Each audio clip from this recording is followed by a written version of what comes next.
শুভ সকাল বন্ধুরা, তোমরা কেমন আছো? আশা করছি তোমরা সবাই খুব খুব খুব ভালো আছো আর সুস্থ আছো। আর আমিও তোমাদের আশীর্বাদে ভালো আছি, সুস্থ আছি। আর তোমরা যে যেখান থেকে আমার ভিডিওটা দেখছো তাদের অসংখ্য ধন্যবাদ আর ভালোবাসা জানাই। আর উত্তর 24 পরগনা জেলার ছোট্ট একটা গ্রাম থেকে আমি প্রীতি আবারও কিন্তু চলে আসলাম, আবারও একটা নতুন সকালের নতুন একটা ভিডিও নিয়ে। তা আশা করছি আজকের ভিডিওটা তোমাদের খুব ভালো লাগবে। আর এইদিকে দেখো, সকালবেলায় উঠে কিন্তু আমি বাসি কাজকর্ম যে আছে সেইগুলো কিন্তু সেরে নিয়েছি। সেরে নিয়ে এখন চা খাচ্ছি। তা চা খেয়ে তারপরে সংসারের অন্যান্য কাজ করব। আর আজকে তার বাজারে যাব না। আজকে হচ্ছে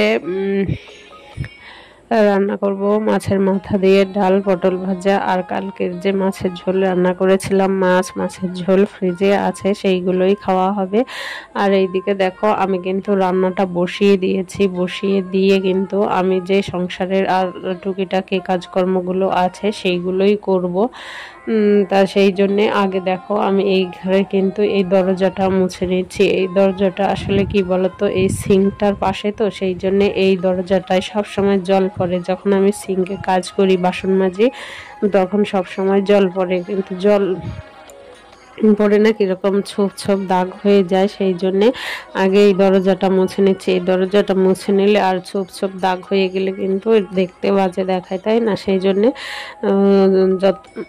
যখন পারি দরজাটা কিন্তু আমি মুছে পরিষ্কার রাখার চেষ্টা করি। পরিষ্কার থাকলে দেখতেও ভালো লাগে, আর ছোপ ছোপ থাকলে কিন্তু দেখতে ভালো লাগে না, তাই না? যতই বাথরুমের দরজা হোক, পরিষ্কার রাখলে কিন্তু সব কিছুই ভালো লাগে, তাই না? আর এইদিকে দেখো, আগেই বললাম যে তোমাদের আমি রান্নাটা বসিয়ে দিয়েছি। এদিকে ভাতটা কিন্তু ফুটে উঠেছে। ফুটে ওঠার পরে কিন্তু আমি বন্ধ করে রেখেছি। রেখে এদিকে পটল ভাজা তো করব, তার আগে আমি এদিকে হচ্ছে ডালটা সেদ্ধ বসিয়ে দিয়েছি। ডালটা সেদ্ধ হয়ে গেলে তারপরে কিন্তু আমি পটল ভাজাগুলো করব। আজকে সেরকম কিছু রান্না হবে না। মাছের মাথা দিয়ে ডাল হবে, পটল ভাজা হবে, একটা আলু ভাতে দিয়ে রেখেছি, যখন কেউ যদি খেতে চায় খাবে, আর না হলে থাকবে। আর ফ্রিজে মাছ, তিনজনের জন্য 3 পিস মাছ আছে, মাছের ঝোলও আছে। আর এক জায়গায় বেরোবো, সেই জন্যেই মূলত সকাল সকাল রান্নাটা করে নিচ্ছি। পরে রোদের থেকে এসে আর সেই কাজ রান্না বান্না করতে ইচ্ছে করে না, সেই জন্যে। আর এইদিকে দেখো, আমি কিন্তু রান্না কিন্তু এখনো হয়নি। রান্নাটা কিন্তু ওইদিকে হচ্ছে। একটু লোতে দিয়ে এসেছি গ্যাসটা দিয়ে, তারপরে এইদিকের কাজকর্মগুলো করছি। যেহেতু একটু বেরোবো, সেই জন্যে একটু সকাল সকাল কাজকর্মগুলো করে নেওয়ার চেষ্টা করছি। আর এইদিকে দেখছো জানলার পর্দাটা কীরকম উড়ে উড়ে বারবার আসছে। আসলে বাইরে এত পরিমাণ হাওয়া দিচ্ছে যে দরজা জানলাগুলো ঢাপাস ঢাপাস করে বাড়ি খাচ্ছে। সেই জন্যে দরজাটা কিন্তু আমি ঘরের দরজা দুটোই বন্ধ করে রেখেছি, না হলে এত পরিমাণে বাড়ি মারছে, গিয়ে দেওয়ালের গায়ে ধপাস করে লাগছে, তো সেই জন্যে। আর এইদিকে দেখো, দরজা জানলাগুলো আগে খুলে দিলাম, তাহলে কি হবে, দরজাগুলো যেহেতু বন্ধ করে রেখেছি তাহলে আর ঘরটা গরম হবে না। ঘরের ভিতরের যে তাপটা সেটা বাইরে বেরিয়ে যাবে, মানে ঘরের ভিতরের যে গরম ভাবটা সেটা জানলা দিয়ে বাইরে বেরিয়ে যাবে, আর বাইরের হাওয়া ধরো ঘরের ভিতরে আসবে। আর পর্দাটা দেখেছো, উড়ে একদম যেন বিছানার উপরে চলে আসছে, এত পরিমাণে হাওয়া দিচ্ছে। তো চলো বিছানাটা তুলে নেই। বিছানাটা তোলার আগে কিন্তু তোমরা দেখতে পেয়েছো, আমি খাটটা কিন্তু ভালো করে মুছে নিয়েছি। আর একটা কথা, এই খাটটা কিন্তু আমার মা দিয়েছে। আমাদের বিয়ের সময় যেহেতু খাট দেওয়া হয়নি, তো কিন্তু পরে দিয়েছে। তো সেই খাটটা কিন্তু আমার কাছে সবচেয়ে মূল্যবান একটা জিনিস। যেহেতু মায়ের দেওয়া জিনিস একটা সবার কাছেই মূল্যবান হয়, তো সেই জন্যই দেখো, আমার কিন্তু এদিকে বিছানাটাও তোলা হয়ে গেছে। আর কি বলতো, এত দামের খাট হয়তো আমাদের বানানো হতো না, কেননা ধরো আমার বরের এই সামান্য ইনকামে হয়তো এত দামি কিছু বানাতে পারবো না, কিন্তু যেটুকু ইনকাম আছে সেইটুকুতেই আমি আমার মতন করে চলার চেষ্টা করি।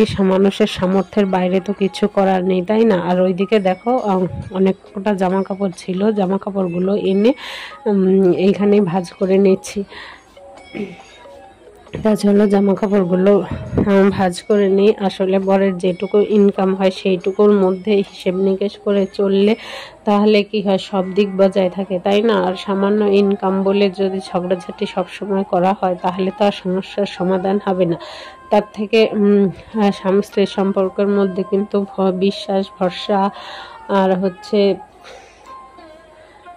ভালোবাসা, এই তিনটে জিনিস থাকলে কিন্তু সেই স্ত্রীর সম্পর্ক কিন্তু সুখেরই হয়। সেটা আমি মনে করি। কেননা অনেক ধরো টাকা পয়সা ধন সম্পদ থাকলেই যে সবাই সুখী হয় তা কিন্তু নয়। অল্প জিনিসের মধ্যেও অল্প মানে কিছু না থাকলেও তো অল্প কিছুর মধ্য দিয়েও যে সুখে থাকা যায়, সুখে সংসার করা যায়, সেইটা হয়তো যারা করে তারাই বুঝতে পারে, যে কোনো বাইরের থেকে অন্য কেউ বুঝতে পারবে না। তা আমার যা আছে, যেটুকু আছে সেইটুকুই ভালো, তার বাইরে কোনো কিছুর প্রয়োজন নেই। এইভাবেই টুকটুক করে ঠিক দিন কেটে যাবে।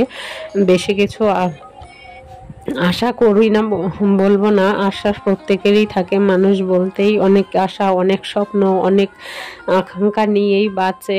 জানি না সেই সব আশা আকাঙ্ক্ষা কোনোদিন পূরণ হবে কি না, না পূরণ হলেও তার কোনো দুঃখ নেই।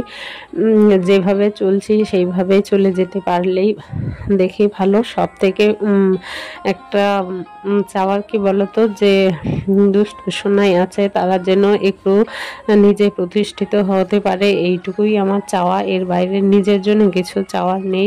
ওরা যদি একটু নিজে প্রতিষ্ঠিত হতে পারে। আসলে মেয়ে মানুষ বুঝতেই তো পারছো, নিজে কিছু করতে না পারলে, নিজে প্রতিষ্ঠিত না হতে পারলে তখন না খুব সমস্যা। হয়তো আমরা অল্প আয়ের মধ্য দিয়ে সেই সমস্যাটা সমাধান করার চেষ্টা করি, কিন্তু সবাই তো সেটা পারে না, তাই না? আর ওরা এখন ছোট, আস্তে আস্তে যখন বড় হবে তখন তো ওরা আমাদের মতো হিসাব নিকাশ করে চলতে পারবে না, তাই না? সেই জন্যে চাই যে ওরা একটু প্রতিষ্ঠিত যেন হয়, ওরা যেন একটু বুঝে শুনে চলে। এইটুকুই চাওয়া, এইটুকুই পাওয়ার। নিজেদের জন্য কিছু চাওয়া পাওয়ার নেই। তবে যাই হোক, স্বামী স্ত্রীর সম্পর্কের মধ্যে কিন্তু দুজনেই যদি মিলেমিশে একে অপরের পাশে দাঁড়িয়ে যে কোনো কাজ করলে সেই কাজে কিন্তু সাফল্য অবশ্যই আসবে, তাই না? সেইটা অপেক্ষায় আছি। দেখা যাক কোনোদিন কোনো সফলতার মুখ দেখতে পাই কি না। আর অনেক আশা, অনেক স্বপ্ন নিয়ে কিন্তু এই ইউটিউবের এই কাজটা শুরু করেছিলাম। জানি না সেই সমস্ত আশা স্বপ্ন কোনোদিনও পূরণ হবে কি না, জানি না। তবে তোমরা যদি একটু সাপোর্ট করো তাহলে হয়তো হবে। তা সেই জন্য বলছি, প্লিজ বন্ধুরা তোমরা কিন্তু অবশ্যই একটু আমাকে সাপোর্ট করো। তাহলে অবশ্যই আমি যে আশা বা স্বপ্ন নিয়ে ইউটিউবে কাজ করতে এসেছি সেটা অবশ্যই পূরণ হবে, একমাত্র তোমরা চাইলেই হবে। আর জানি যে তোমরা আছো, আমার পাশে আছো। আর একটু ভালো করে আর একটু সাপোর্ট করো, যেন আমি আমার স্বপ্নগুলো পূরণ করতে পারি। আমার স্বপ্ন বলতে ওই যে বললাম, আমার একটাই স্বপ্ন, ওরা দুই বোন যেন একটু প্রতিষ্ঠিত হয়। আর ওদের প্রতিষ্ঠিত করতে গেলে তো আমার কিছু করার প্রয়োজন, তাই না? একা ইনকামে এখনকার দিনে সংসার চালানো, পড়াশোনার খরচ চালানো সেইটা সম্ভব হয়ে ওঠে না। তবে আমি যদি একটু কিছু করতে পারতাম তাহলে হয়তো একটু সহযোগিতা হতো। সেই সহযোগিতাটুকু করার জন্যে কিন্তু আমার এই ইউটিউবে আসা। ইউটিউব থেকে যদি আমি একটু সহযোগিতা পাই সেই জন্যে। তা জানি না সেটা কবে হবে, আদৌ হবে কি না। তাই এদিকে দেখো, অনেক বকবক করতে করতে আমার কিন্তু সকালবেলার অনেক কাজকর্মই হয়ে গেল। রান্না হয়ে গেছে। এখন গ্যাসটা মুছে নিচ্ছি। মুছে গ্যাসের ওই রান্নার যে টুকিটাকি বাসন আছে সেইগুলোও মোছা হয়ে গেছে। এই গ্যাস মুছে তারপরে আমি কিন্তু ওই ঘরে গিয়ে ঘরটা মুছবো। আর এইদিকে কিন্তু দুষ্টুকে খেতে দিয়েছি, দুষ্টু খেয়ে নিচ্ছে, কেননা বেলা তো অনেকটা হয়ে গেছে, 9:30টার উপরে বাজে। আর আমি সোনাই আসলে তারপরেই খাবো। আর তার আগে এই যে সমস্ত কাজকর্মগুলো আছে এই সমস্ত কাজকর্মগুলো করে নেব। তার মধ্যে সোনাইও চলে আসবে। আর হচ্ছে আজকে যেহেতু বৃহস্পতিবার, আবার পুজো দেওয়ার ব্যাপার আছে, তা সেই জন্যই সকাল সকাল কাজকর্ম করে নিলে তাহলে আমার সুবিধে হবে। আর ওই যে বলছিলাম যে আমি একটু বেরোবো, বেরোলে পরে আর এসে এত ব্যস্ততার মধ্য দিয়ে কিছু করতে হবে না, এসেই স্নান করে পুজো দেবো। এখন আর স্নান করে পুজো দেওয়ার টাইম হবে না। তো দেখো সমস্ত কাজকর্ম করে আমি কিন্তু ঘরটা মুছতে চলে এসেছি। আর আজকের ভিডিওটা কিন্তু এই পর্যন্তই, এইখানেই শেষ করছি। ফিরে আসবো নতুন একটা সকালে নতুন একটা ভিডিও নিয়ে। ততক্ষণ তোমরা সবাই ভালো থেকো, সুস্থ থেকো। Tata, by.